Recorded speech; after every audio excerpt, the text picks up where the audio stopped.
की बारगाह में आए, मेरे आका रो रहे हैं, आंखों से आंसू जारी है, चेहरा भीग चुका है। अर्ज करते हैं या रसूल अल्लाह, अल्लाह फरमाता है पैगाम आया, पूछिए मेरे नबी आंसू क्यों बहा रहे हैं, क्यों रो रहे हैं?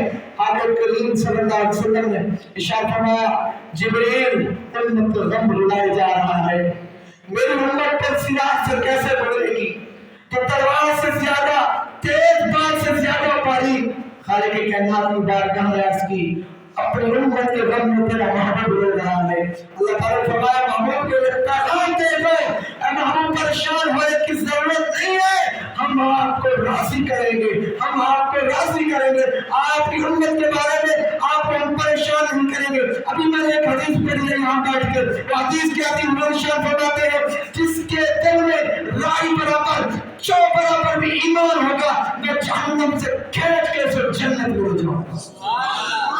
फरमाते हैं कि मुझे जिसे ला इलाहा इल्लल्लाह कहा है, जिसके दिल में राई बराबर चौ बराबर भी ईमान होगा, मैं उसकी भी शफाअत करूंगा, उसको भी जन्नत में ले जाऊंगा। हत्ता के मालिक के दरोगा जो जहन्नम का दरोगा है, वो अर्ज़ करेगा, या रसूल अल्लाह, आपने जहन्नम में एक जलने वाला अपना उम्मती भी नहीं छोड़ा, सारे जन्नत में ले गए। तो वो रो रहे हैं, फरमाते हैं जिब्रील मुझे उम्मत का गम रुलाया जा रहा है, मेरी उम्मत पर सिरात से कैसे बोलेगी, तो जो तलवार से ज्यादा तेज, बाल से ज्यादा बारीक और 500 साल की जो मुसाफिर का सफर नीचे जहन्नम भर रहा होगा। मेरे आका की बारगाह में तो जिब्रील अल्लाह फरमाता है, महबूब आप परेशान ना हो, आपको आपकी उम्मत के बारे में राज़ी किया जाएगा।